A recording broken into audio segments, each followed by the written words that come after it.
प्यारे बच्चों, आप सभी को नमस्ते। आज हमें कक्षा 8वीं भूगोल का पहला पाठ संसाधन पढ़ेंगे। पेटेंट से क्या अभिप्राय है, इसका उत्तर देखिए। इसका तात्पर्य किसी विचार अथवा आविष्कार पर एक मताधिकार से है। प्रश्न 2 है, संसाधन से क्या अभिप्राय है। प्रत्येक वस्तु जिसका उपयोग आवश्यकताओं को पूरा करने के लिए किया जाता है वह संसाधन है। फिर देखिए बच्चों, किसी वस्तु जिसका उपयोग आवश्यकताओं को पूरा करने के लिए किया जाता है वह संसाधन है। अर्थात कोई भी वस्तु जिसका हम उपयोग करते हैं वह संसाधन कहलाता है। प्रौद्योगिकी से क्या अभिप्राय है। किसी कौशल करने अथवा वस्तु बनाने में नवीनतम ज्ञान का अनुप्रयोग प्रौद्योगिकी है। अगला प्रश्न है, प्राकृतिक संसाधन किसे कहते हैं। संसाधन प्रकृति से प्राप्त होते हैं और अधिक संशोधन के बिना उपयोग में लाए जाते हैं, प्राकृतिक संसाधन कहलाते हैं। जैसे वायु जिसमें हम सांस लेते हैं। अगला प्रश्न है, मानव संसाधन से क्या समझते हैं। मानव संसाधन से तात्पर्य लोगों की संख्या और योग्यता से है। यद्यपि मानव को संसाधन मानने के संदर्भ में लोगों में मतभेद है, इतना होते हुए भी इस तथ्य से इनकार नहीं किया जा सकता कि मूलतः मनुष्य की कुशलताएं ही भौतिक पदार्थों को मूल्यवान संसाधन बनाने की सहायता करती हैं। अगला प्रश्न है, संसाधन का भंडार किसे कहते हैं। यह उपयोग के लिए संसाधन की उपलब्ध मात्रा होती है। सतत पोषणीय विकास से क्या तात्पर्य है। संसाधन का सावधानीपूर्वक उपयोग ताकि न केवल वर्तमान पीढ़ी की अपितु भावी पीढ़ियों को की आवश्यकताओं की भी पूर्ति होती रहे, सतत पोषणीय विकास कहलाता है। सतत पोषणीय विकास के कुछ सिद्धांत बताइए। उत्तर देखिए बच्चों, जीवन के सभी रूपों का आदर और देखभाल करना। नंबर 2, मानव जीवन की गुणवत्ता को बढ़ाना। पृथ्वी की जीवन शक्ति और विविधता का संरक्षण करना, संरक्षण यानी बचाव करना।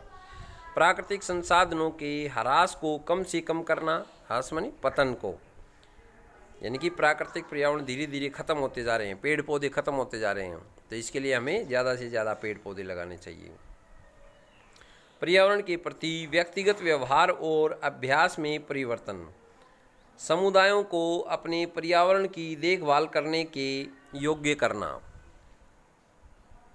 अगला प्रश्न है बच्चों, पृथ्वी पर संसाधन असमान रूप से क्यों वितरित हैं। यानी कि प्राकृतिक संसाधन हैं वो पृथ्वी पर समान रूप से नहीं है। क्यों नहीं है बच्चों। संसाधनों का वितरण भूभाग यानी ज़मीन। हमारे देश में देखो, कहीं ज़मीन उबड़ खाबड़ है, कहीं प्लेन है, कहीं मिट्टी की ज़मीन है, कहीं पहाड़ी क्षेत्र की ज़मीन है, तो भूभाग। जलवायु भी बच्चों, कहीं गर्म है, कहीं ठंडी है, कहीं बर्फ़ पड़ती है, कहीं बारिश नहीं होती। ऊंचाई जैसे अनेक भौतिक कारकों पर निर्भर करता है। पृथ्वी पर इन कारकों में विभिन्नता होने के कारण संसाधनों का वितरण असमान है। यानी संसाधनों का वितरण में बंटवारा बराबर नहीं है। अगला प्रश्न है, संसाधन संरक्षण क्या है। संरक्षण बचाव, संसाधनों का बचाव क्या है। संसाधन का सावधानीपूर्वक उपयोग करना और उन्हें नवीकरण के लिए समय देना संसाधन संरक्षण कहलाता है। मानव संसाधन महत्वपूर्ण क्यों है। मानव संसाधन से तात्पर्य लोगों की संख्या और योग्यता से है। यद्यपि मानव को संसाधन मानने के संदर्भ में लोगों में मतभेद है, इतना होते हुए भी इस तथ्य से इनकार नहीं किया जा सकता कि मूलतः मनुष्य की कुशलताएं ही भौतिक पदार्थों को मूल्यवान संसाधन बनाने में सहायता करती हैं। इसलिए मानव संसाधन महत्वपूर्ण है। सतत पोषणीय विकास क्या है। संसाधनों का सावधानीपूर्वक ताकि न केवल वर्तमान पीढ़ी की अपितु भावी पीढ़ियों की भी पूर्ति हो सके, सतत पोषणीय विकास है। अगला प्रश्न है, निम्नलिखित में से कौन संसाधन को निर्धारित नहीं करता? मात्रा। निम्नलिखित में से कौन सा मानव निर्मित संसाधन है? कैंसर उपचार की औषधियाँ, ये मानव निर्मित है, मनुष्य बनाता है ये औषधियाँ, दवाइयाँ। कथन पूरा कीजिए, इसमें जैव संसाधन है बच्चों, ये किताब में ऑप्शन है। अगला प्रश्न है, निम्नलिखित में अंतर स्पष्ट कीजिए। संभाव्य और वास्तविक संसाधन में अंतर बताइए। संभाव्य संसाधन क्या होता है बच्चों? वे संसाधन हैं जिनकी संपूर्ण मात्रा ज्ञात नहीं है, यानी कि कितनी मात्रा है ज़मीन के नीचे वो हमें पता ही नहीं है, और इस समय इनका प्रयोग नहीं किया जा सकता है। जैसे लद्दाख में पाया गया यूरेनियम एक संभाव्य संसाधन का उदाहरण है।